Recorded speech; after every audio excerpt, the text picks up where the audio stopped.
좋은 아침입니다. 갈라디아서 1장 1절에서 5절 말씀 보도록 하겠습니다. 1절 사람에게서 난 것도 아니요 사람으로 말미암은 것도 아니요 오직 예수 그리스도와 그를 죽은 자 가운데서 살리신 하나님 아버지께로 말미암아 사도된 바울은 2절 함께 있는 모든 형제와 더불어 갈라디아 여러 교회들에게 3절 우리 하나님 아버지와 주 예수 그리스도로부터 은혜와 평강이 있기를 원하노라. 자, 갈라디아서를 시작하게 됩니다. 갈라디아서는 작은 로마스라고 할 정도로 이 뭐랄까요? 교리적인 진리를 아주 날카롭게 전하고 있는 책입니다.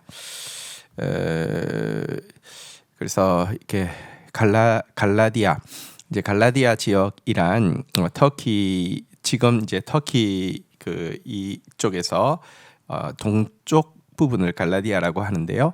어쨌든 이제 이쪽에 보낸 편지인데요. 이제 우리 한국 발음으로 하면 이제 갈라지라고 그러니까 이제 거짓으로부터 이 바르지 않은 이 진리를 왜곡시키는 것으로부터 갈라지라고 이렇게 이야기하는 것 같은 그런 이제 책이 되겠습니다. 자, 그런데 이 서신을 시작하면서 바울이 제일 처음 강조하고 있는 것은 자기의 사도권입니다. 아주 좀 강하게 강조를 하고 있습니다. 사람들에게서 난 것도 아니고 사람으로 말미암은 것도 아니고 오직 예수 그리스도와 그를 죽은 자 가운데서 살리신 하나님 아버지께로부터 나는 사도로 부름받았다라는 사실을 강하게 강조하면서 이 서신을 시작하고 있습니다. 여러분 사실 이제 기독교는 유대교로부터 이제 출발한 지 얼마 되지 않았습니다. 그래서 여러 가지 부분에서 사실 무슨 이제 예배의 어떤 구체적인 내용과 방법 또 교회 안에 여러 이제 직분의 체제 뭐 여러 문화적인 부분들에서 뭐랄까요 이 유대교의 뭐 중요한 부분을 다 부정할 필요가 없습니다.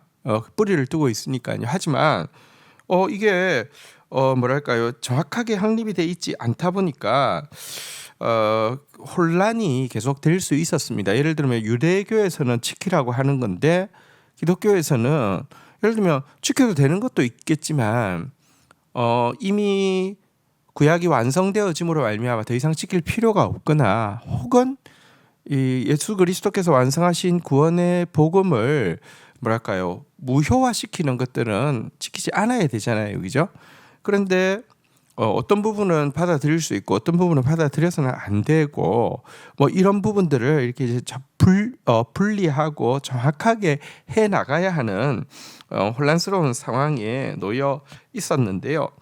그럴수록 이 바른 복음이 이렇게 권위 있게 전달되어야지만 성도들 가운데 권위 있게 전수되어질 수 있지 않겠습니까? 이 때문에 예수님께서 세우신 자들이 바로 사도들이죠. 그런데 이 바울은 예수님의 제자가 아니었잖아요. 12 제자가 아니었잖아요, 그죠?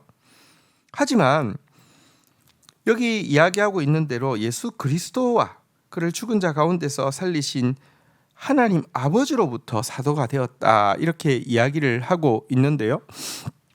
사실 유대주의자들 그러니까 뭐랄까요 기독교인인데 유대교의 뿌리를 강하게 두고 있을 뿐만 아니라 많은 영역들을 점점 유대화시키기를 원하는 예를 들면 바리새인들이었달지 종교 지도자들 중에서 기독교로 개종했지만 뿌리를 유대교에 강하게 두고 있기 때문에 이렇게 뭐랄까요 조금씩 유대교적인 것을 강조하다 보니까 뭐 예를 들면 뭐 할례 문제랄지 뭐 이렇게 또 혹은 음식의 문제랄지 이런 것들을 강하게 강조하고 있는 사람들이 있었는데요.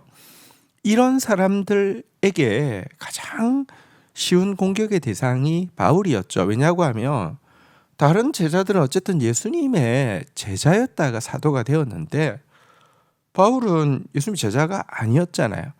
게다가 다른 제자들은 유대인에게로 부름받아서 유대인들을 위해서 사역하는데, 유대주의자들 입장에서는 이방인들을 자기들과 동등한 레벨에 놓고 사역한다, 이것 자체가 사실 잘 받아들여지지 않았기 때문에 바울에 대해서 굉장히 많이 공격을 했고요.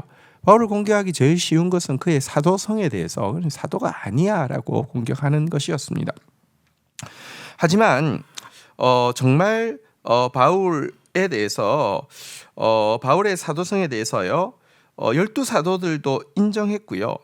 예수님께서 직접 그를 만나 주실 뿐 아니라 그를 통하여서 나타나는 표적과 기사를 통해서도 당신께서 그를 이방인의 사도로 세우셨다는 것이 확정되고 있었습니다.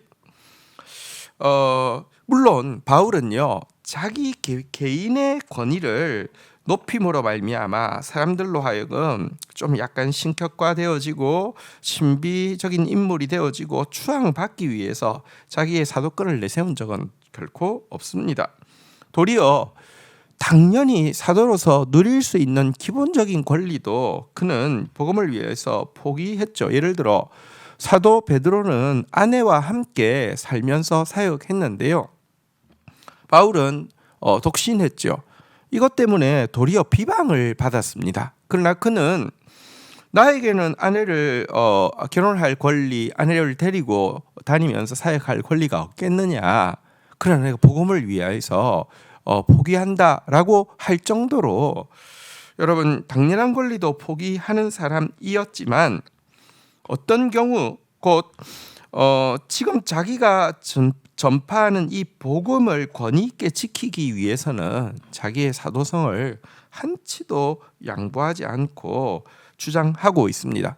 특별히 갈라디아서에서 강조하고 있는 바는 유대주의자들로부터, 그러니까 사실은 뭐랄까요, 유대교의 뿌리를 두는 것은 당연한 것이지만 율법주의, 이미 예수 그리스도의 사역으로 말미암아 완성되어진 이런 것들을 하나하나 이 교회 안에 넣으려고 하고 강조하고 이게 맞다라고 이야기하고 이런 사람들과 싸우려고 하면 자신을 하나님께서 이방인의 사도로 세우셨다는 사실에 대해서 이걸 명확히 하지 않으면 싸움이 되지 않기 때문에 그런 자신의 사도성을 이렇게 강하게 내세우면서 편지를 시작하고 있는 것입니다. 이것은 한편으로는 우리에게 하나님께서 주신 권위를 어떻게 써야 하는지를 또 보여주기도 합니다.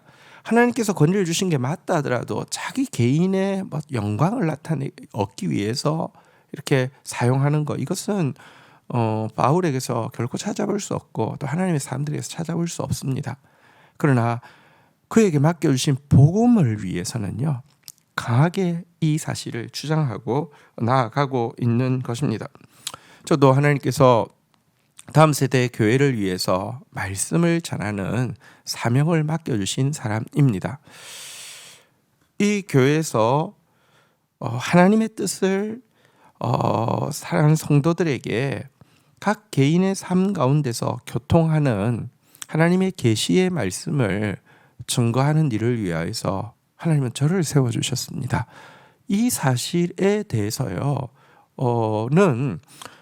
결코 제가 물러서지 않을 것입니다. 그리고 여러분들도 그 사실에 대해서 존중해야지 비로소 하나님의 말씀이 들리는 것입니다. 이것은 굉장히 중요한 교회에서 굉장히 중요한 법칙이 됩니다. 자, 이어지는 4절 보겠습니다. 그리스도께서 하나님 곧 우리 아버지의 뜻을 따라 이 악한 세대에서 우리를 건지시려고 우리 죄를 대속하기 위하여 자기 몸을 주셨으니 영광이 그에게 세세토록 있을지어다. 자, 이제 바울은 그리스도의 사역에 대해서 이렇게 이야기하고 있는데요.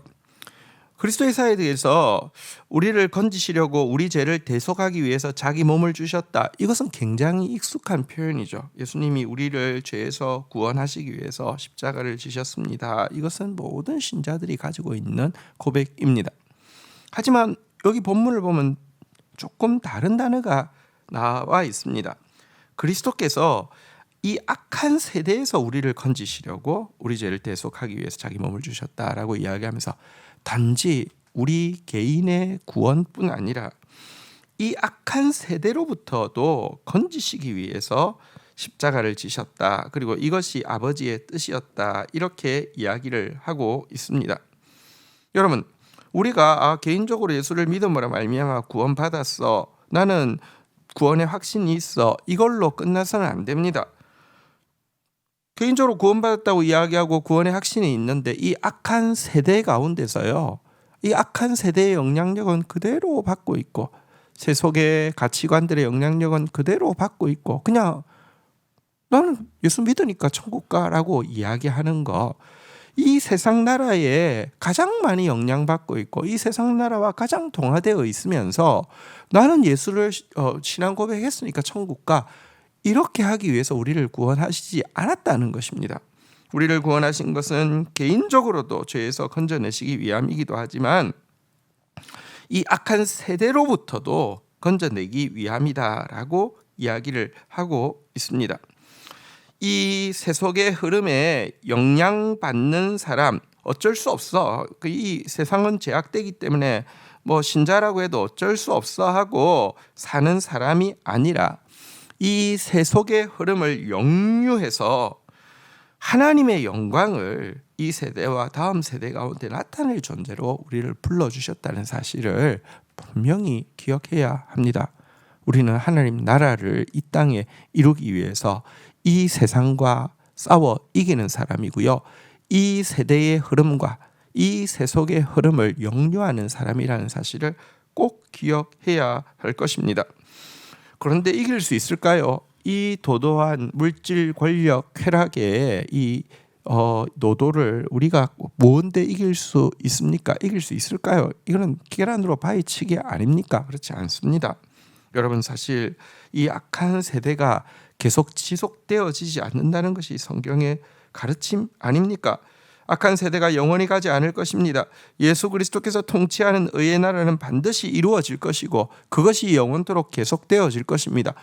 승리할 수밖에 없는 그 나라를 우리는요, 지금 세속의 이 막 탕류 가운데서 볼 때는 우리가 소수의 게릴라처럼 보일지 모르지만 이게 승리할 흐름이라고 하면요, 이 소수는 뭐랄까요, 패배주의에 쌓일 필요도 없고요, 회의주의에 쌓일 필요도 없고요, 위축될 필요도 없고요.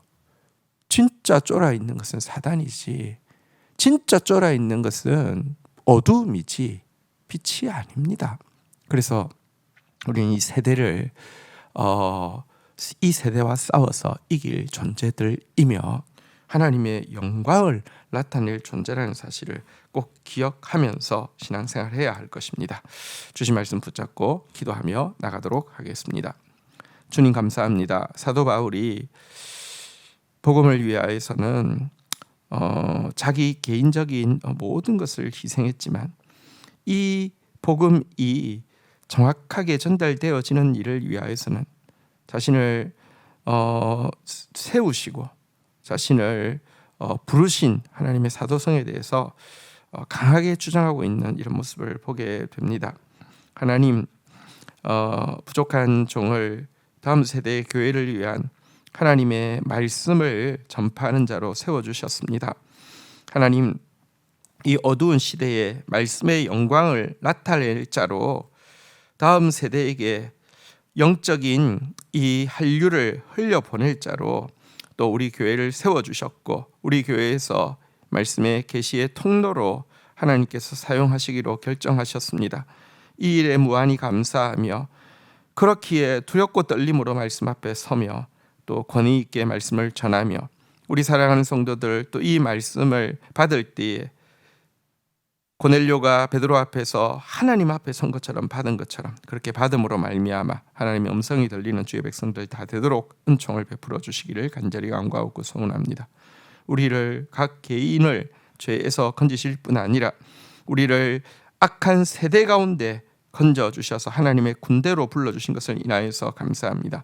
세속의 물결이 정말 너무너무 이 온 세상을 폭주 기관차처럼 달리게 하고 있습니다. 모두 물질에, 모두 권력에, 모두 쾌락에 빠져 살고 있는 이 시대, 하지만 우리는 하나님 나라의 승리를 믿습니다.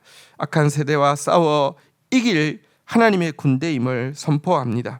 하나님, 우리가 이 악한 세대 가운데 하나님의 영광을 외치며 하나님의 영광이 다스리는 그 나라를 외치며 그 나라를 위해 싸우다가 그 나라가 이 땅 가운데 임하는 영광을 함께 누릴 수 있도록 우리 교회 공동체를 붙들어 주시옵소서. 예수 그리스도의 이름으로 기도 올립니다. 아멘.